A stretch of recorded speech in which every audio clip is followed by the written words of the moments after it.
Kwa majina anaitwa Sofia Hezroniona. Nipo katika kambi la vijana Ipwani Njombe. Kitu ambacho nimejifunza kwa sisi mabinti, tunalalamika kuhusu mahusiano. Yaani tunalalamika kwamba vijana sio waaminifu. Kinachotuchanganya, utakuta upo kwenye mahusiano. Huyo ni mpenzi na sio mchumba. Lakini unakuwa ni mtu wa kupokea vitu vyake kwa huyo mtu ambaye upo naye kwenye urafiki, niseme urafiki. Unapokea vitu vyake. Na ukute binti wa kike hauna kazi yoyote unayoifanya.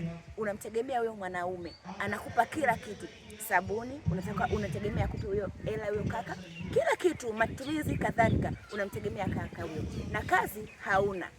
Hiyo ita affect sana kwenye mahusiano yako. Nitasema hivi na kuelezea hivi. Binti wa kike unapokuwa hauna kazi ya kufanya, inahuzunisha na inasikitisha na itaendelea kukuumiza sana kwenye mahusiano yako. Binti wa kike, fanya kazi kwa bidii. Jiamini, kuwa bora, kuwa standard. Unapokuwa na kazi, binti wa kike, unajiamini sana. Haikupi madhara.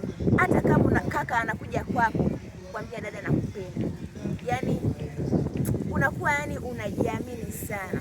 Kwa naweza nikasema kitu hivi na naweza nikashauri mabinti wengi mtakao niangalia na mtakao nisikia na mtakao sikia ujumbe huu. Na shauri binti, usikae bure, kuwa na kazi ya kufanya, usimtegemee mwanaume, usipokee vya mwanaume kabla hajawa mume wako. Pokea vitu vya mwanaume akiwa ni mume wako. Acha kupokea vitu asipokuwa mwanaume wako. Asante kwa kunisikiliza.